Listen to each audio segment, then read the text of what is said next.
aqui de pandemia, de coronavírus, de tanta turbulência.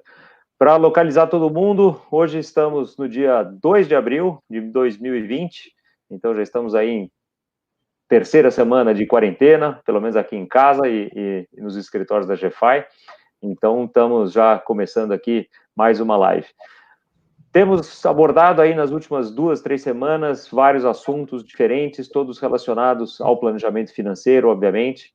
Todos eles você encontra no canal gfi.com.br/webinar, vão estar sempre todos gravados lá, e é por lá que você também consegue se inscrever e pegar o link do YouTube aqui para o próximo webinar. Então, todos os dias, nessa semana, na próxima, a gente está sempre fazendo as lives ao meio-dia, então não deixe de olhar a programação, que na verdade é esta aqui para os próximos dias, né? A gente teve ontem o André Calim falando de comportamentos nos investimentos em tempos de crise. Hoje vamos falar de seguros. Amanhã teremos aqui o Guilherme Berman, que é o nosso coordenador, planejador financeiro, nosso coordenador de todos os planejadores financeiros da GFI, falando sobre patrimônio nesses tempos de crise. Então, vamos falar muito sobre patrimônio que gera dinheiro, que custa dinheiro, como pensar em patrimônio agora, se está na hora de comprar, se está na hora de vender, como lidar com tudo isso aqui, que acaba sendo uma parte muito importante aí das famílias também pensarem. Na semana que vem, a gente já tem 2 parceiras aí também, assim como a Alessandra, 2 parceiras aí confirmadas na segunda-feira. A Mônica Gama, que é advogada e trabalha muito com práticas colaborativas, colaboratismo, falando sobre aspectos jurídicos, né, de toda essa crise, de tudo isso que está acontecendo, que eu comento, né, que ela me chamou a atenção aqui, como é que ficam, por exemplo, as relações de pais separados, né, com a criança, né, se com a quarentena, não pode necessariamente ficar zanzando de uma casa para outra, às vezes tem idosos na casa, como é que fica tudo isso? Então, todas essas questões jurídicas, essa e muitas outras aí a gente vai discutir na segunda-feira. E na terça-feira, a Silvia Benucci, que é planejadora financeira também, que é consultora e super especialista em previdências pública e privada, vem falar sobre previdência nesses tempos aqui. Então, vários assuntos aí que eu acho que são bastante relevantes para todo mundo pensar e sempre olhar. Antes da gente começar e passar a palavra aí para a Alessandra fazer as considerações iniciais, quero lembrar também todo mundo do SOS Minhas Finanças. SOS é um programa voluntário que todos os planejadores da GFI aqui aderiram, estão participando, onde fazemos atendimentos gratuitos de meia hora por telefone para todas as pessoas, independente de qual problema pontual que queira tratar, mas qualquer pessoa que entre nesse site aqui, se inscreva no SOS Minhas Finanças, escolhe o horário, responde ali 3, 4 perguntas e a gente vai alocar um planejador para falar com você, para você poder saber como lidar com alguma situação específica que você esteja enfrentando agora, seja no endividamento, seja uma necessidade de uma renegociação, como é que eu faço para olhar meu fluxo de caixa, que aplicativo eu uso, o que eu faço com investimentos, qualquer que seja a sua pergunta, né, se você precisa de alguma ajuda, precisa ser ouvido, precisa de algum profissional olhando para essa sua questão pontual, se inscreve lá e aproveita essa oportunidade, tá? A gente deve ficar aí mais, talvez, uma semana com esse programa no ar. Todos os planejadores da GFI, como eu falei, já estão engajados e colaborando. A gente tem tido respostas super bacanas, né? Os depoimentos que têm chegado aqui, que a gente, inclusive, vai compartilhar lá no site esses dias aqui, têm sido muito legais. Então, a gente fica realmente muito feliz de poder ajudar as pessoas nesse momento tão difícil, onde várias famílias aí estão enfrentando quedas de receita importantes, muitas vezes desemprego, e tempos turbulentos que a gente não sabe ainda por quanto tempo vão durar, mas com planejamento financeiro e com uma racionalidade no processo, a gente sabe que dá para enfrentar isso de uma forma bem melhor.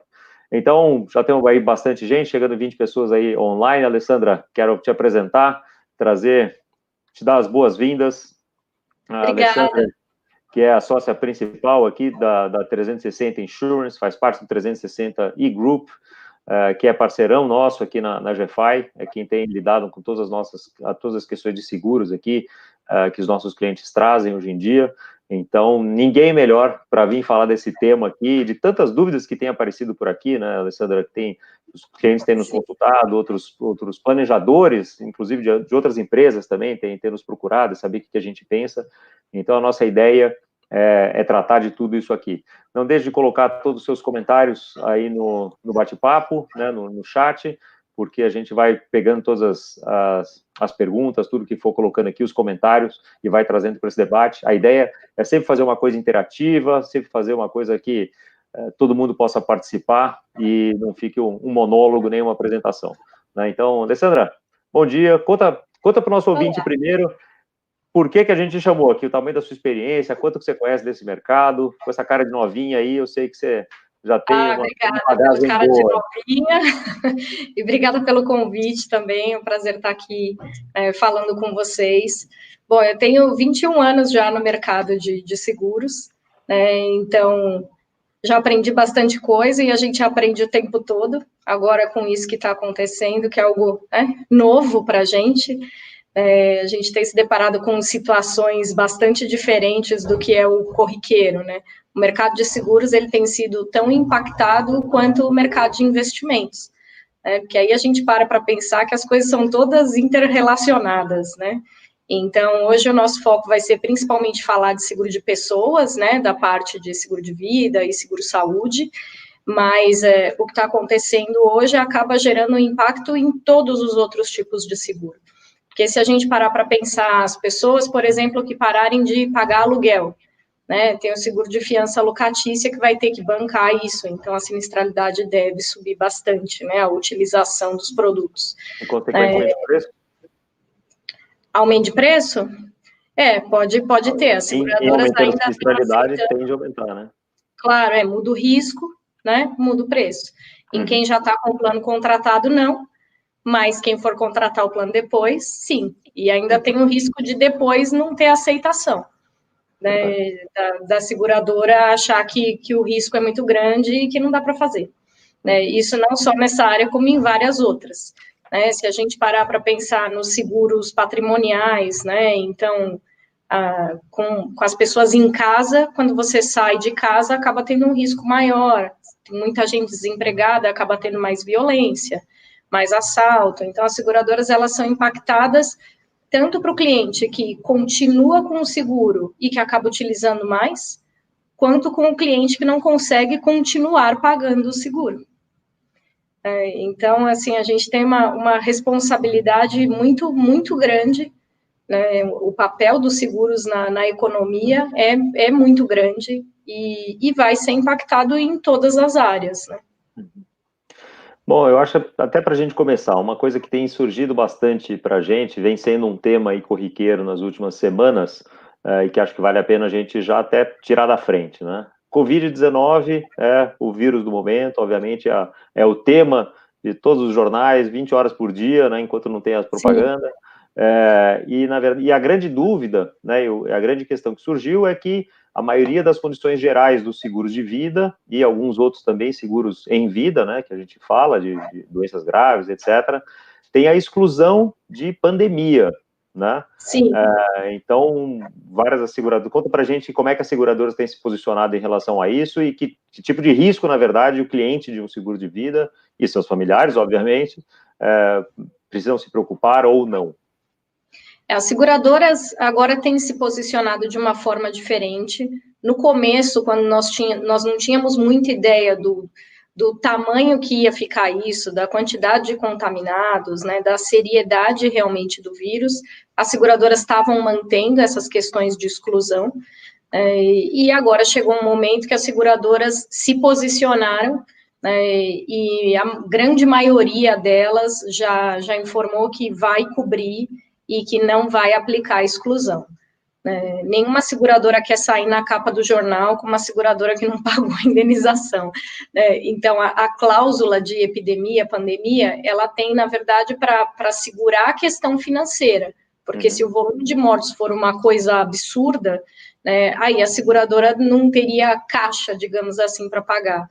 Então, o que as seguradoras estão se posicionando é que os atuários fizeram as contas aí de probabilidade, estatística, e chegaram à conclusão que dá para cobrir. Então, é uma decisão que não foi feita, né, baseada em nada, né, foi estudada, mas que ela é quase geral. São pouquíssimas as seguradoras que não se posicionaram nesse sentido de que vão cobrir.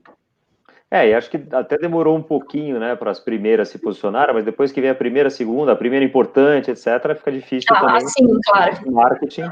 Mas acho que isso é importante, né, porque não é isso que você colocou agora, não é só uma questão de imagem, de marketing, vamos pagar, tem muita conta sendo feita por trás, né? O Leandro tinha feito essa pergunta aqui, eu não tinha visto, Leandro, obrigado pela pergunta, mas até o Drico coloca aqui, o Drico que é nosso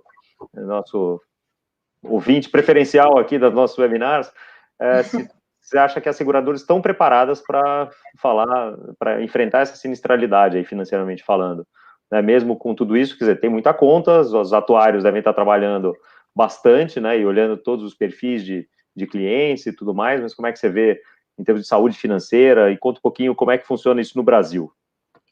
Bom, então, essa decisão, ela se aplicou tanto para as apólices antigas quanto novas. Então, a gente está num momento, até porque o nível da contaminação ainda está sob controle, em que as seguradoras estão aceitando novos casos normalmente.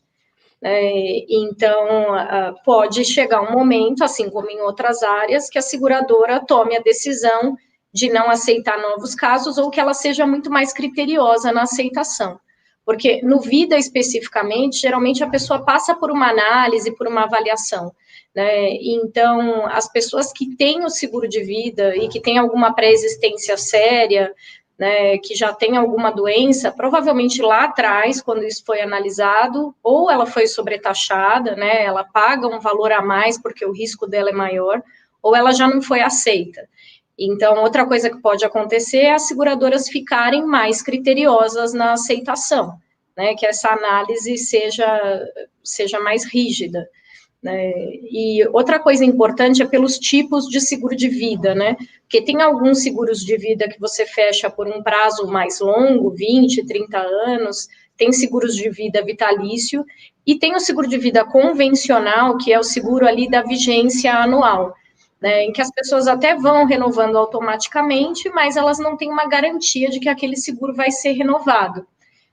Então, um posicionamento que alguma seguradora pode tomar é de não renovar apólices. Então, é um bom momento de avaliar se está com o produto correto, se está com um produto que garante renovação, que vai conseguir manter a cobertura, porque não adianta você ter o valor para pagar o seguro se tiver uma cláusula lá que a seguradora pode não te querer mais, digamos assim. E, na verdade, tem até uma questão técnica aí, Alessandra, que, assim, pelo que eu estou vendo aqui das pessoas que estão com a gente aqui agora, tem bastante planejador financeiro, e acho que é uma questão importante para todo mundo saber, até para falar para os clientes e para os, enfim, clientes de planejamento que estão nos ouvindo aqui agora também, é importante saber disso. Desses seguros que são anuais, né, além de ter a questão da potencial não renovação, pode ter problema, inclusive, no recebimento depois do benefício, né? Por ter sido renovado sem que tenha se levantado alguma questão, alguma mudança de questão de saúde, alguma alteração do risco, né? Aí entra uma questão jurídica aí, né? Uhum. Que seria, bom, a seguradora não é obrigada a renovar, e nessa questão da indenização, a cada ano, essa mudança do risco, ela tem que ser avisada para a seguradora. Só que isso não fica muito claro para o segurado, para o cliente. Poucos segurados sabem disso, né? Pois é.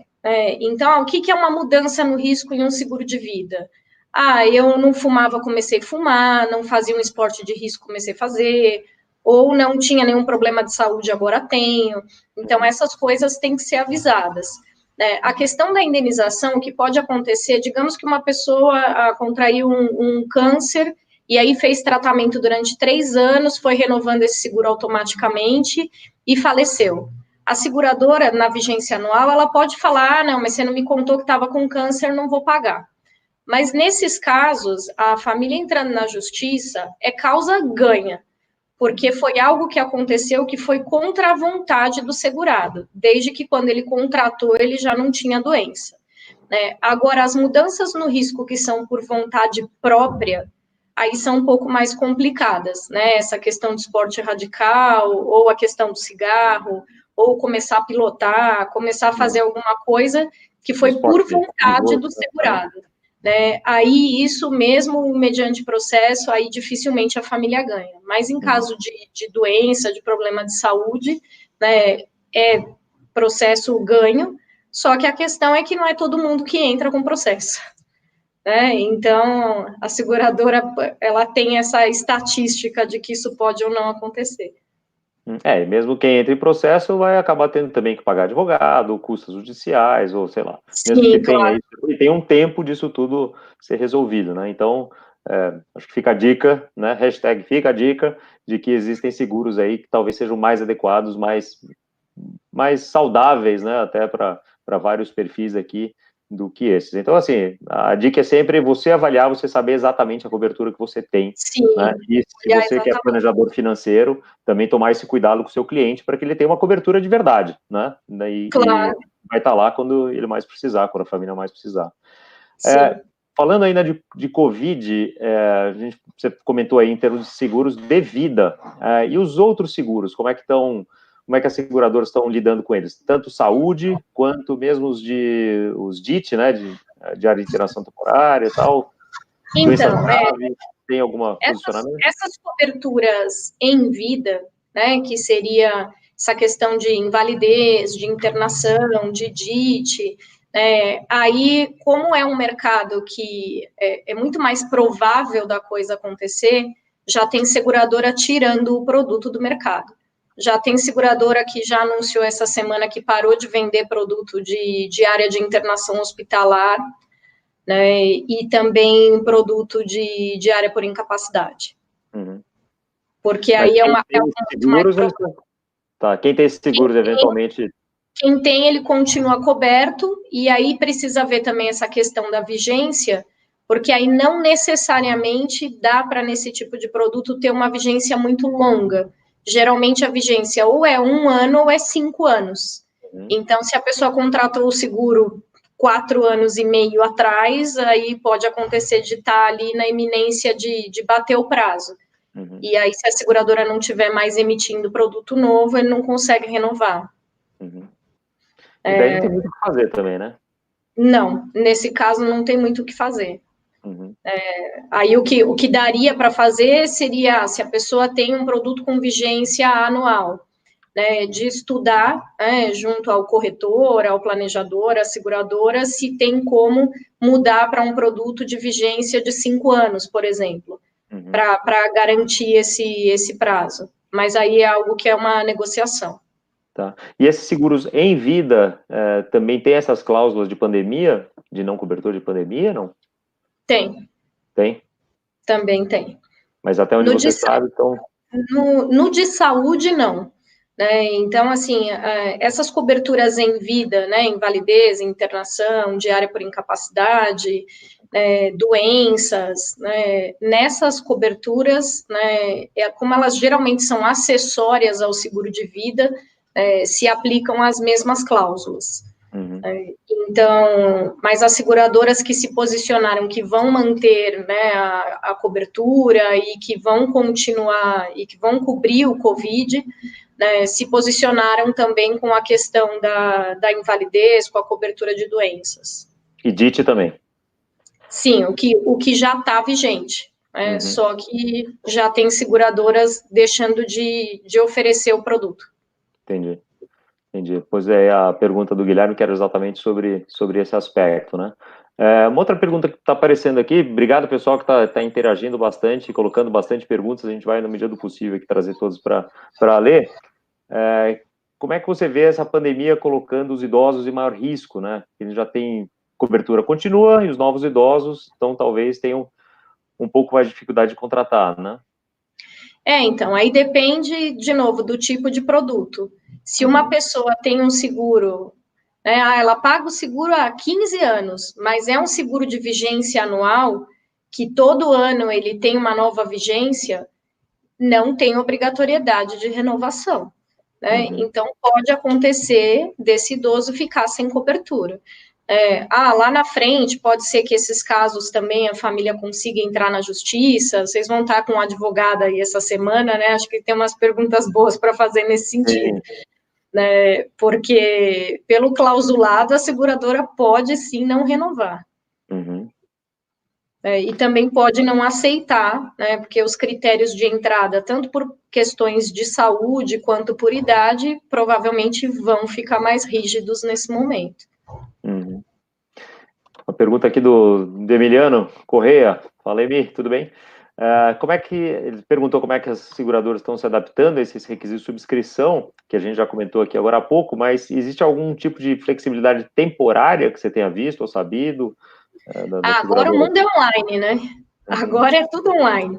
Então, a gente vai falar um pouquinho de telemedicina quando a gente for falar do seguro-saúde, mas as seguradoras de vida já estão fazendo a análise médica de aceitação via teleconferência, né, já estão até outras áreas, né, por exemplo, vou fazer o seguro da casa, antes você tinha que fazer vistoria do carro, já tem vistoria que você faz com o teu celular, live da vistoria com o pessoal da seguradora, né, então já tem uma série de adaptações aí acontecendo, né, ligação gravada com as perguntas de questões médicas, envio escaneado de documentação, no caso de resultado de exames, proposta digital, assinatura digital, até no pagamento de sinistros, né, pagamento de indenização, que antes tinha uma burocracia da questão de firma reconhecida, essa coisa de cartório, que as seguradoras temporariamente estão aceitando assinatura simples.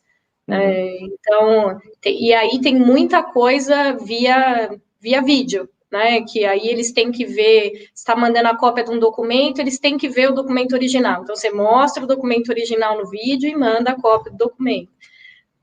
Então, todo mundo está tendo que se adaptar e com as seguradoras não tem sido diferente, né? Talvez isso seja para quem é dono de cartório, talvez tenha que se ligar nesse tipo de movimentação aí para ver como é que vai ficar para frente. Né? Pois esse é outro problema, né? A gente estava falando aqui para sair um pouquinho do de vida, dar uma ampliada aqui, né? O Leandro colocando aqui que algumas escolas têm seguros por causa de não pagamento de mensalidades. Se isso se aplica nesse momento, se já pode pedir esse valor. Muitos pais, a gente, enfim, com 2 filhas aqui, participo de alguns grupos de pais e tem vários aqui que já estão com dificuldades e negociando com escolas. O que eu tenho visto, as escolas também com uma disposição de negociar, né? Vários custos delas têm diminuído também, de água, luz, etc., obviamente. Tem salário para pagar, professor, né, tem toda uma infraestrutura, mas eu tenho visto algumas escolas já com disposição de negociar, mas de fato tem esse seguro aí, né? Como é que você tem então, sabido? Tem produtos que têm exclusão e tem produtos que não têm exclusão. Então, em seguro, a gente costuma dizer que o que não está excluído está coberto. Né? Então, aí vai depender do tipo de apólice. Aí vai ter que ler condições gerais, que é a documentação mesmo do seguro, que é um negócio que pouca gente lê, porque vem segurez, tem lá 50, 70 páginas, mas acho que é o momento de ler. Porque, claro, tudo que tiver coberto, né, as seguradoras vão ter que arcar. Agora, se tiver cláusula de exclusão, aí não tem o que fazer. Agora, tem muita escola fazendo aula online, né? Sim. Então, claro, as privadas, principalmente, né? Mas tá todo mundo se adaptando. Exatamente. Aliás, aqui a Miriam tinha feito uma pergunta sobre, né, quando você falou da seguradora eventualmente não renovar e tal, né? Então, talvez a pessoa fixe seu seguro nesses casos quando ele mais precisa, né? E como passar isso para um cliente, seu planejamento financeiro pessoal. Miriam, acho que essa é uma questão, quero ouvir também a opinião da Alessandra, mas quero dar a minha também.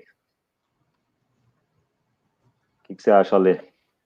Bom, que assim, o trabalho do planejador financeiro, assim como o trabalho do corretor de seguros, é um trabalho de aconselhamento mesmo, de fazer o cliente entender que ele tem necessidades que ele nem sabia que tinha, e parar para pensar em coisas que ele nunca tinha pensado.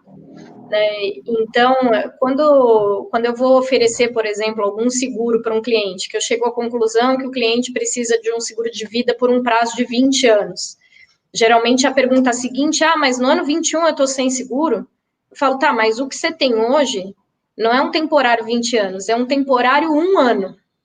né? Porque é um produto que ano que vem você pode não ter mais. Então, não adianta fazer todo um planejamento de longo prazo que você não consegue cumprir, porque, por exemplo, você ficou doente, a seguradora não renovou o seguro, e aí você não consegue contratar outro.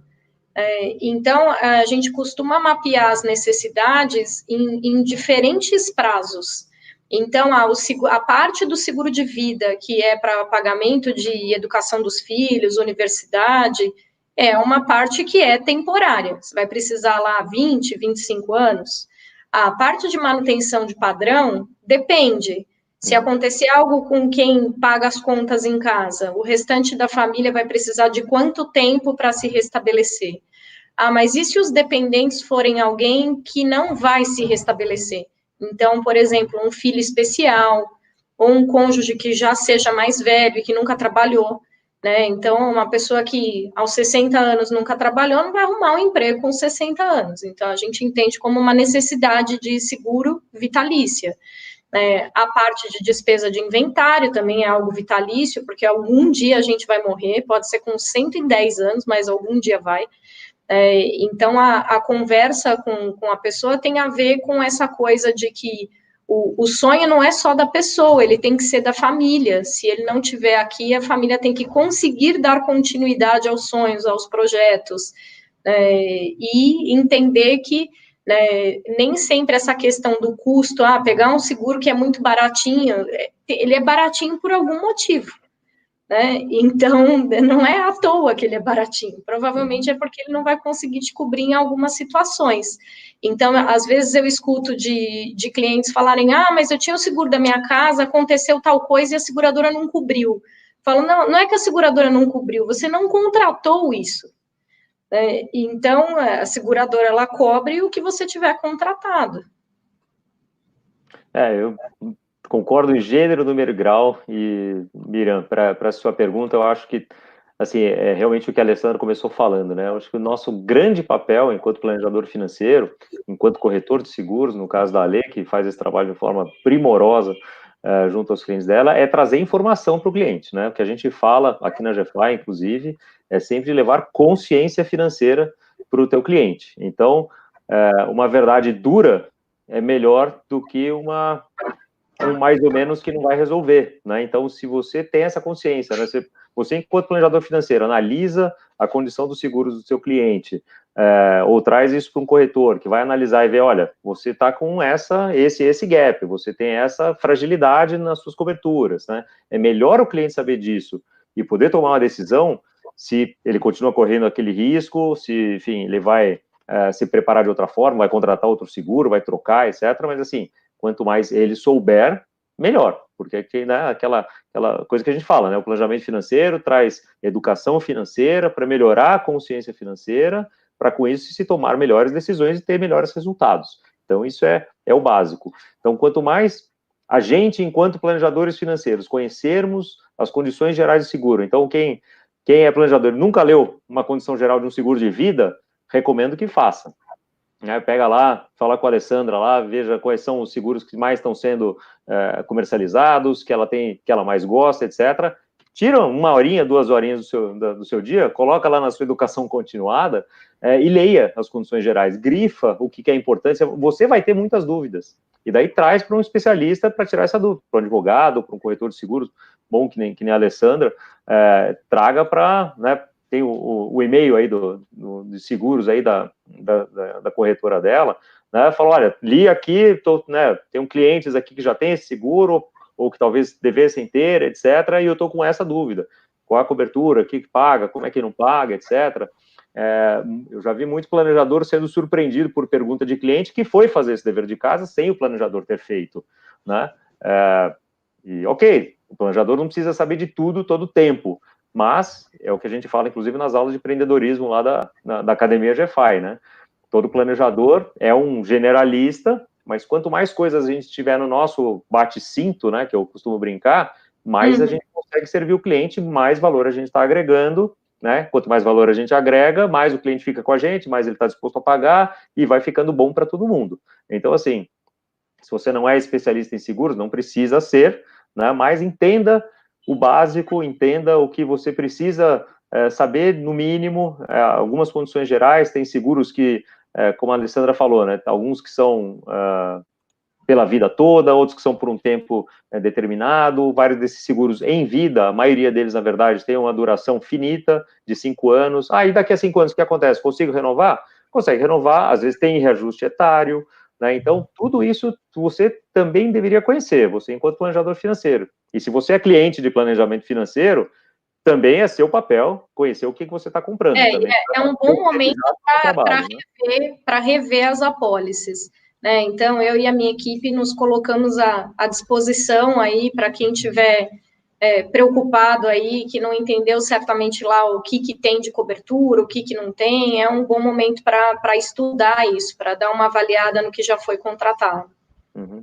É uma coisa que a gente sempre fala para os clientes, que a gente tem sempre batido aqui, né, nos nossos webinários, Leandro e eu, a gente sempre fala no nosso podcast também, o melhor investimento que qualquer pessoa pode fazer é na sua própria educação. Esse é um investimento certo, seu retorno é garantido, porque você vai incorporar aquele conhecimento lá e usar para o resto da vida. Né? Isso ninguém tira de você, a bolsa pode cair, subir, seguro pode pagar ou não, esse conhecimento você vai ter.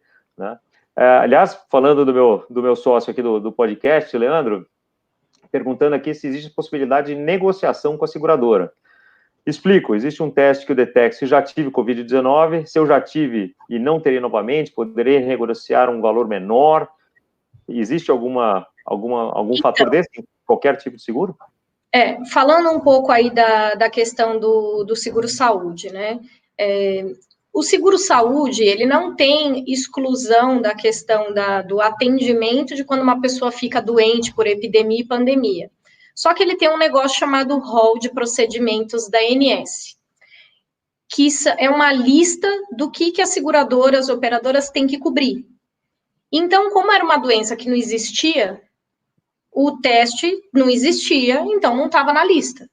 Né? Então, a Agência Nacional de Saúde, geralmente, ela inclui novos procedimentos, novos testes, tipos de cirurgia, medicação, etc., a cada 2 anos, e quando tem alguma coisa emergencial, eles podem incluir a qualquer momento. Né? Então, eles incluíram agora no rol de procedimentos da ANS o teste do Covid-19, então está coberto, ou seja, na prática, quem quiser fazer o teste, a seguradora tem que cobrir. Só que o que acontece? Aí tem que ter um pouquinho, né, de consciência, de cidadania, de deixar, porque não tem teste para todo mundo, né, de deixar fazer o teste quem realmente precisa fazer o teste, né? E não aquela coisa de dei um espirro, resolvi que vou fazer o teste. Né? Começou a ir tanta gente nos laboratórios e hospitais fazer o teste, que agora o teste está restrito. Não porque a seguradora não queira cobrir, mas porque ela tem que dar prioridade para quem precisa fazer o teste. Então, tem algumas coisas referente a esse vírus que são muito preocupantes, que é a questão, assim, por que tem algumas doenças que a gente pega uma vez só? Então, peguei sarampo, nunca mais pego. Porque o nosso organismo, né, que fez toda aquela organização, digamos, para combater ali aquele vírus, né, ele tem uma memória de aprendizado. Então, ele guardou ali o aprendizado, se o vírus tentar entrar de novo, ele bate o vírus. O problema do corona é que ele é mutável, e ele não é conhecido. Então, aí essa memória do organismo não serve de nada. Aí a pessoa pode acontecer, sim, dela pegar de novo, porque o vírus ele não vem igualzinho e o organismo não entende isso. Então, não tem uma questão de, você não pode fazer mais de um. Né? Mas tem a questão do você precisa, às vezes não precisa fazer nenhum, né? Ainda mais fazer mais de um. Né? Então, a gente está num momento que a gente precisa ser muito consciente com as coisas. Então, a questão do ficar em casa, não ficar em casa, é tudo muito polêmico. A gente dá uma opinião, né? Se é uma pessoa pública, dá uma opinião e está perdida, porque depois aí acontece outra coisa. Então, assim, a gente tem que ter o direito de mudar de opinião conforme as coisas vão acontecendo, né? Então, assim, eu não tinha noção em fevereiro da seriedade do que era o que está acontecendo hoje, né? Tanto que eu não estou com o meu pessoal em home office há 3 semanas, eu estou há 2, Porque 2 semanas atrás eu falei, putz, esse negócio está ficando sério, né? Vou colocar todo mundo para trabalhar em casa, né? E até achava na época, falava, putz, não sei se a equipe tem maturidade para isso, principalmente o pessoal do operacional, e me surpreendi positivamente, que a gente às vezes tem alguns preconceitos, né? E a equipe está trabalhando até melhor, né? A coisa está muito mais organizada, a gente tem se falado bastante por vídeo, né? Então, essa questão da adaptação e da preocupação com o próximo, que é de sair menos na rua, porque a gente não está no grupo de risco, mas tem que proteger quem está, né? Porque falando um pouquinho de números, a gente tem no Brasil, são 209 milhões de habitantes. Mais ou menos 20% disso está em São Paulo. Por isso que o foco principal do Covid está aqui, porque é o lugar que tem mais gente, uns 44 milhões de pessoas. Se a gente parar para olhar a questão de leito, de UTI, né, eu estava dando uma olhada nos números, a gente tem 45 mil leitos de UTI. Isso é quase um meio a meio entre SUS, né, entre rede pública e entre rede privada. Agora, por exemplo, a questão de equipamento, respirador, dos respiradores que a gente tem, só 10% está na rede pública. Os outros 90% estão na rede privada. Então, por mais que a quantidade de leitos seja mais ou menos a mesma, na hora da utilização, né, que não adianta, porque você ter só o leito é igual ficar em casa, né? Não adianta ter só o leito, tem que ter equipamento. Então, está sendo muito importante a movimentação que algumas empresas têm feito, né? De doação de dinheiro, de equipamento, porque a gente está se preparando para um momento que vai ser complicado e vai ter que ter conversas aí entre a rede privada e a pública, né, de se dividir um pouco nisso, porque hoje a gente ainda não tem um protocolo, vários países têm já montado um protocolo único do que tem que fazer. Então, por exemplo, aqui no Brasil a gente tem protocolo quando é acidente. Uma pessoa se acidenta na estrada, chega lá o SAMU, ela não vai para o Einstein, ela vai para um hospital público. Tem lá um protocolo, né, do que tem que ser feito, um procedimento, uma regra, e depois, se quiser transferir e tal, aí é outra coisa. Então, a rede pública e a rede privada, eles têm que se conversar para chegar num consenso de qual que vai ser o protocolo na hora que a coisa estourar. O ideal é que isso esteja pronto antes da coisa estourar, né? Exato. Aí, dentre todas as preocupações que você colocou, ainda coloca uma adicional, né? Porque tem número de leitos, tem equipamentos, né, que você falou, e tem número de profissionais também, né, disponíveis. Sim. Então, que é uma coisa não só Brasil, mas mundial, assim, uma falta de profissionais, não só porque não tem profissional para tanta gente, como os profissionais também que se infectam, porque estão mais expostos, e daí tem que ficar afastados. Então, também é um fator a ser considerado. Várias dessas coisas a gente já conversou também, e não nos cabe aqui fazer julgamentos de quem está certo e quem está errado, até porque muitas dessas coisas mudam, não de uma semana para outra, mas de um dia para o outro, né? Até Sim. semana passada não era recomendado todo mundo usar máscara. Hoje já está se achando que todo mundo usar máscara na hora que sai na rua é melhor. Então isso vai mudando mesmo, cara. Eu já mudei de opinião algumas vezes aqui, não tenho vergonha nenhuma de falar, porque dados novos e informações novas vão aparecendo e a gente tem que estudar e tem que entender o que está acontecendo sem entrar em paranoia, principalmente nós, planejadores financeiros, corretores de seguros, a gente tem que estar também bem informado, mas com a emoção em ordem, né? Então, entra lá no webinar que a gente fez com a Miriam Bobrov, que fala muito de como lidar com as emoções, né, nesses momentos aqui, porque a gente tem que estar lúcido para trazer racionalidade para o nosso cliente, trazer informação, mas trazer também muita racionalidade, porque às vezes o nosso cliente vem com perguntas e com situações ali que estão fora do que a gente está fazendo. Tem duas perguntas que são interessantes aqui, Ale, que acho que vale a pena colocar. Primeiro do Guilherme Berman aqui, que é nosso convidado, inclusive, de amanhã, vai falar sobre patrimônio aqui no Planejamento Financeiro, nosso coordenador aqui da GFI, dos planejadores. Pessoas que estão com propostas em análise, se haverá algum cancelamento ou mudança, então, como é que você vê isso? Então, por enquanto, não. Mas pode sim acontecer. Acho que o que é provável que as seguradoras façam é quem já passou por boa parte da análise médica, né, e que está aí em vias de ser aceitado, de ser aceito, né, que eles peçam algo do tipo, uma carta de estado de boa saúde, só algo dizendo, olha, continuo bem, a análise que você fez 15 dias atrás está válida. Mas por enquanto não fizeram nenhuma movimentação nesse sentido. Então, justamente por isso que eu falo que é um bom momento para reavaliar os seguros, seja de vida, seja de saúde, né, e fazer novas contratações, complementos, porque por enquanto as coisas estão andando normalmente, mas eu acho que isso vai começar a mudar. Se o cenário que está se pintando da questão da quantidade de contaminados realmente acontecer, as seguradoras não vão conseguir trabalhar da mesma forma. Uhum. Até tem uma operadora sofrendo muito aí, que é uma operadora que cuida só dos velhinhos, né, que é especializada em terceira idade, né, e que tem feito um trabalho muito bom durante todos esses anos.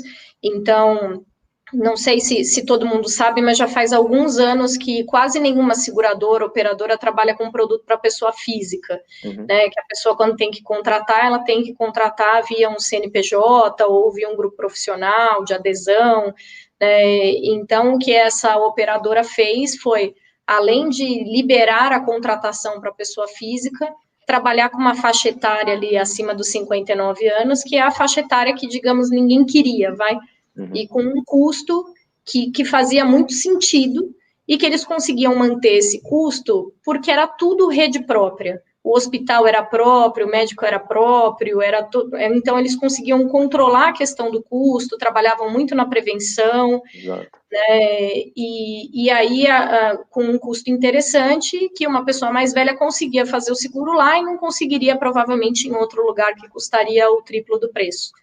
E boa parte das mortes que tiveram em São Paulo aconteceu nessa rede, mas não por falta de cuidado, por falta de critério, é porque é uma rede que atende o grupo de risco. Então, a gente não pode utilizar a rede como estatística, porque eles só atendem o grupo de risco. Então, aí é normal que o número, né, de pessoas que venham a falecer lá seja maior do que em outras estruturas, né. Muito bom, Lê. Tem uma pergunta aqui do Thiago que muda um pouquinho o nosso aspecto aqui, abrange um pouquinho mais aqui. Seguros de responsabilidade civil para profissionais de saúde, né, em geral. Tem alguma notícia, alguma coisa que você tenha visto já, alguma mudança? Também então, acho não, que faz porque assim, o responsabilidade civil, ele é o principal dele, né, tem a ver com essa questão de ser processado, né, de um paciente se sentir de alguma forma lesado, né, porque acha que teve algum erro, porque teve algo que não foi feito, e processar o profissional ou processar o hospital. Então, assim, nesse âmbito, como aí tem toda essa questão jurídica e que tudo é muito estudado, muito avaliado, né, eu não acho que deva ter alguma alteração nesse tipo de seguro, né? Porque uma coisa não tem relação com a outra, né? Acho que os profissionais de saúde que estão aí dando a cara para bater nesse momento, que estão correndo risco, né? E né, não vão ter que, além disso, né, passar por alguém processando eles, dizendo que eles não atenderam bem, que eles fizeram alguma coisa errada, né? Não acho que isso deva ter um aumento, né? Não deveria, pelo menos, né? Ter um aumento aí do número de processos, né? Verdade. O Vitor aqui também está perguntando se tempo de análise para aprovação de seguros, bem como o índice de aprovação, podem ser impactados dado esse momento aqui agora, né? Então, o tempo de análise, sim. Então, eu já tenho notado que o tempo de análise para inclusão em seguro-saúde e para contratação de seguro-saúde já está esticado. Uhum. Então, o normal era uma análise ali em 15 dias, e não tem acontecido. Tem demorado muito mais do que isso. Mas é porque as seguradoras, principalmente na área de saúde, estão com muito aumento de demanda. Uhum. Então, eu até acredito que os números que estão divulgados até hoje, de casos, ainda estejam subestimados, até porque muita gente não fez o teste, porque o movimento nos hospitais aumentou muito. Aumentou consideravelmente. Então, eu tenho alguns clientes médicos, alguns clientes enfermeiros, e às vezes quando eu converso, eles estão assim, trabalhando, o hospital está quase com a capacidade toda, né, ali o pessoal está trabalhando muito. Uhum. Então, no seguro-saúde, eu já estou sentindo isso. Não, e lembrando que o pessoal das operadoras de seguro-saúde também deve estar em esquema home office, também vão ter que, estão se adaptando aí toda uma nova realidade, claro. Né? Então, não é que está todo mundo funcionando normal, né? Então, exatamente. Se adapta, mas às vezes toma um tempinho, né? Mais uma pergunta aqui que chegou do EMI, se a atividade de planejador e corretor envolve criação de vínculo, criação e estreitamento de relacionamento e tal, como é que você está lidando e sentindo isso nesses tempos de isolamento? Então, tem feito muito call, né? Muita reunião com vídeo. Acho que o vídeo é o mais próximo ali do que seria um contato pessoal, né, efetivamente. Acho que as pessoas já estão bem adaptadas com isso. Eu tô sentindo que a reunião, não estou sentindo diferença do como flui a reunião, né, da empatia, do nível de confiança, né, da conversa via vídeo versus o presencial. Tô até gostando, porque acaba que dá para você atender mais pessoas, né? Porque você não tem o tempo de deslocamento. Em uma cidade como São Paulo, que a gente tem pouco trânsito, né? Em que tudo é longe. Então, isso tem funcionado muito bem. Dá para a gente manter a proximidade, né, com as pessoas através da videoconferência. Isso aí, a gente tem sentido a mesma coisa na GFI, sim, também temos tido boas conversas, a gente tem conseguido manter, acho que, relação com o cliente. O mais importante, eu acho, né, Ale, é manter o vínculo mesmo, né? Saber do cliente, ligar para ele, estar próximo, dar informação, né? Então, que é o trabalho normal, né? Assim, as pessoas estão mais preocupadas. Então, assim, eu nunca recebi tanta ligação de cliente pedindo os telefones de 24 horas das seguradoras, quais são aí os links de atendimento, se tem chat, né, se é via site, o e-mail, tipo, coisas que as pessoas, às vezes tem cliente que não lembra nem que seguradora que ele tem o seguro, né, e hoje em dia os clientes estão lá com uma listinha, né, dos seguros, dos telefones, dos e-mails, né, estão muito mais preocupados com isso, do que se acontecer alguma coisa, como é que eu acesso esse serviço, né? Exatamente, que é exatamente o que o Leonardo comentou aqui, né? O papel nosso é auxiliar nesse processo todo de esclarecimento e estar próximo, né? Estamos sempre ajudando os clientes a tirarem todas as dúvidas, a entender. Eu acho que no caso especificamente seguros, a sua dica aqui, que acho que foi muito interessante, é que é um momento, sempre é um bom momento, né? Mas agora, para rever o rol, né? O arcabouço que cada um tem aí de seguros, eu acho que é um excelente momento, né? Nesses momentos de incerteza é sempre interessantes, né? Uma pergunta nova aqui da Rosane, né? Hoje tivemos alguns produtos que não serão mais comercializados, né? Existe a possibilidade de chegarmos a um ponto de não ter mais planos devido à grande demanda? Acho que estamos um pouco longe ainda disso, né? Esperemos que isso não aconteça, né?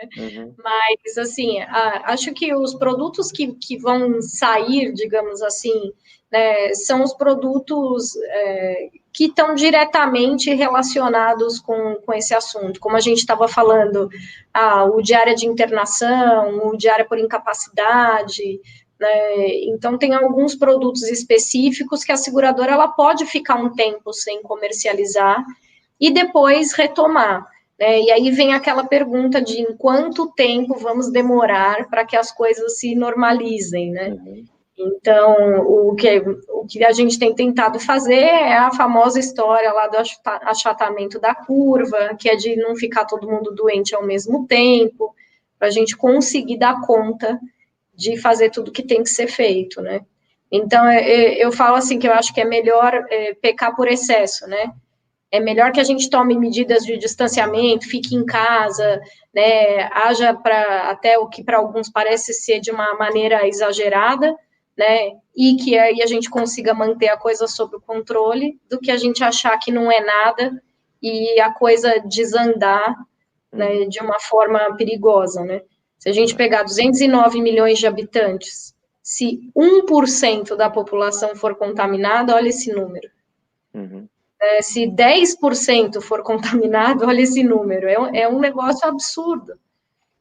Então, as seguradoras têm tomado aí as medidas cabíveis, né? E o que dá para fazer? Acho que o papel de todo mundo, independente da área em que se trabalha, é cada um fazer sua parte, né? Uhum. Ser Eu acho que, consciente. exato, e daí uma coisa que eu acho que tem a ver com essa pergunta da Rosane, coisa que a gente comentou nesse nosso bate-papo aqui, é que seguradora, o pessoal de seguradora sabe fazer conta, né? Isso é uma coisa que a gente tem certeza, né? O atuário que é uma das funções principais de uma seguradora, é o cara que estudou muita matemática, muita estatística, muita coisa. Então, acho que antes de sair do mercado algum produto, tem um aumento de preço e tem que ter realmente alguma coisa muito significativa, saindo muito do esperado, que não deixa de ser uma coisa que está acontecendo, porque, na verdade, a doença sempre existir e tudo mais, é que esta é muito rápida, né? Então, assim, e está trazendo efeitos muito rápidos, né, para o mundo inteiro, inclusive econômicos e tal, que também a gente já discutiu em outros webinars aqui. Mas o mundo continua mundo. E o atuário, ele faz a conta das 3 situações, né? Que é assim, olha, se a gente tomar todas as medidas para evitar o risco, isso em qualquer tipo de seguro, aí tem, se der tudo errado, tipo, a terceira cordinha do paraquedas não abriu, qual que é a perda máxima que pode acontecer? Né? Se o que a gente fez lá de prevenção der certo, mesmo assim vai ter um percentual ali que a coisa vai acontecer. Tem ali o perda mínima e o perda máxima com o que você faz para mitigar risco, para diminuir risco. E tem o que aconteceria se a gente não fizesse nada. Tipo, deixa o gás ligado e vai fazer compra. Né? Tipo, qual a chance de acontecer alguma coisa errada? Né? Então, é isso que o governo, na verdade, está tentando fazer aí em conjunto com várias áreas, que é, bom, se a gente se prevenir, se tomar essa e essa atitude, o que é o melhor que pode acontecer? O que é o pior que pode acontecer? Então, e é um dilema, digamos assim, que o médico, por exemplo, tem esse dilema o tempo todo, que quando ele vai dizer de uma coisa ruim, né, falar, por exemplo, chegar para um paciente e falar, olha, você tem tal doença. Ele não pode falar de uma forma que, olha, mas não se preocupa, vamos tratar, não é nada, porque senão o paciente não vai seguir as recomendações e vai morrer. Né? Mas ele também não pode ser alarmista e a pessoa ficar morrendo de medo. Panicar, Panicar. Então, a gente acha que está muito nesse momento aqui no Brasil, né, de que ou as pessoas estão morrendo de medo e estão paranoicas, ou elas estão achando que não é tão sério. E a gente precisa de um meio termo disso. E aí tem muita coisa que é cultural, né? Então, se a gente pegar, por exemplo, países da Ásia, né, que nem eu tive no Japão eles têm 3 chinelinhos nas casas. Tem um chinelo que é para sair na rua, fica lá do lado de fora, aí tem um chinelo que fica no banheiro, e outro que fica para o restante dos cômodos da casa. Se qualquer pessoa lá está gripada, já sai de máscara. Eles não se cumprimentam com contato, tem aquela coisa, né, da reverência. Isso culturalmente lá foi se desenvolvendo, porque eles já passaram por muita coisa. Então, acho que a gente também vai desenvolvendo novas coisas aqui, né, novos hábitos, e que mesmo que tudo voltar ao normal, vai ser um normal diferente do que a gente está acostumado. Certamente, certamente. Muito bom, Lê. Bom, a gente está chegando no final dos nossos horários aqui e tal. Temos 2 perguntas interessantes da Miriam aqui, primeiro, que acho que se você puder responder rapidinho. Desempregado que perdeu o seguro-saúde, como é que poderia voltar a ser coberto? né, dele, sua família, caso seja a única provedora, né? Como é que, e se tem algum fator aí que o home office ajuda nesse caso aqui?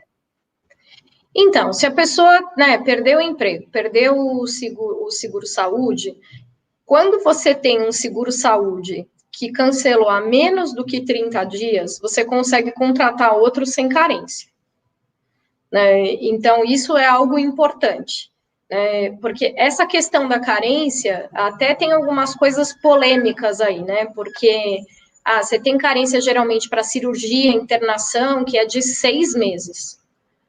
Só que isso não se aplica se a pessoa está correndo risco de vida. Aí essa cobertura tem que ser imediata. Então, eu sei que nesses tempos aí, putz, a pessoa desempregada deve estar com caixa baixo, principalmente se não tiver feito lá um colchão, né, de segurança ali, mas não é um momento para ficar sem seguro, né? Se for para cortar alguma coisa, não pode ser o seguro-saúde. Nem seguro de vida. Na verdade, na primeira live que a gente fez aqui, Janser e Leanderson estávamos aqui. Aliás, coisa que eu esqueci de falar no comecinho do nosso bate-papo aqui, a Alessandra é profissional CFP, tá? Para quem não sabe, tem o certificado internacional aqui de qualidade, então tem que ser muito respeitada aqui, porque ela conhece seguros e de todas as áreas do planejamento financeiro. E a gente estava falando isso, eu até dei uma figura que a gente conhece bem no mundo de seguros, né, Ale? Que quando você precisa tirar peso do avião, não é o paraquedas que você joga fora, né? Exatamente. Então é isso, o momento tá complicado, mas cuidado com cortar aqueles 100, 200, 500 reais de seguro que você está pagando e depois ter uma necessidade muito maior que não vai estar coberta. Então isso é muito importante, avaliar com muito cuidado todos os seguros que você tem, todas as profissões, como a gente fala na GFI, o plano de defesa, né, todas as proteções aqui são a base do planejamento financeiro. Se você não tiver isso aqui muito bem montado, pensado, e essa é a hora, como a Alessandra vem comentando aqui, de reavaliar tudo isso. Se você não tiver isso aqui bem montado, todo aquele seu plano de ataque, o dinheiro que você está guardando, etc., pode ir pelo ralo se acontece alguma coisa que enfim, que não está coberto, ou que está com uma cobertura ruim, né? Então, Alessandra, palavras finais aqui, a gente está terminando aqui. Eu vou deixar, de novo, enquanto você fala aqui, o site da 360 Insurance, .com.br, se você tiver qualquer dúvida, qualquer coisa, precisar falar com a Alessandra ou com o time dela também, pode entrar em contato direto pelo e-mail, né? Isso, no e-mail, se tiver dúvidas, no site tem bastante informação, a gente tem um blog também no site que tem alguns artigos sobre alguns tipos de seguro, mas, assim, o momento, ele é um momento de reflexão, né, é um momento de avaliação, e, como eu falei, eu e a equipe estamos disponíveis para responder as perguntas de vocês, né, não dá nem de longe para em uma hora falar de todos os assuntos. Agradeço muito o convite, e, bom, a todos se cuidem, né, não desesperem, porque a coisa vai normalizar, a gente só não sabe ainda em quanto tempo. Sem dúvida nenhuma. E daí, lembrando aqui que amanhã temos Guilherme Berman falando sobre patrimônio, segunda-feira, aspectos jurídicos, e a Silvia Benucci na terça-feira da semana que vem, dia 7, falando sobre previdência em tempos de pandemia. Essas são as nossas próximas aí que já estão programadas e que vão acontecer nos próximos dias. Todo mundo que está ouvindo aqui, todas essas lives estão gravadas, estão tanto no site no canal do YouTube da Academia GFI, quanto nesse nosso site, gfi.com.br/webinar. É dessa forma que a gente, na GFI, espera contribuir aí com todo mundo, de uma forma voluntária, gratuita, trazendo conteúdo, trazendo informação, trazendo um canal aberto, né, para você poder tirar suas dúvidas, seja você um planejador financeiro que atua nesse mercado, seja você um cliente de planejamento financeiro. Se não é cliente, considere fazer, porque a vida com planejamento financeiro é bem melhor. E se você não tiver ainda um planejamento financeiro e precisar de alguma coisa pontual, precisar tirar alguma dúvida, precisar desabafar e ter algum lapso de racionalidade, muitas vezes, em coisas que estão acontecendo, clica aqui, né? Onde? Aqui, ó. SOS Minhas Finanças, né? gfi.com.br/SOS Minhas Finanças, é um programa voluntário e gratuito, onde a gente está disponibilizando o tempo dos nossos planejadores para atender todas as pessoas que tiverem qualquer dúvida, qualquer questão que precise ser discutida com alguém, né? Então, temos tido uma boa resposta aí e ajudado bastante gente. Obrigado, Alê, obrigado por todas as informações e, gente, até amanhã, meio-dia, sempre ao meio-dia, nossos webinars, amanhã com o Guilherme Berman. Obrigado. Obrigada. E até lá. Tchau, tchau.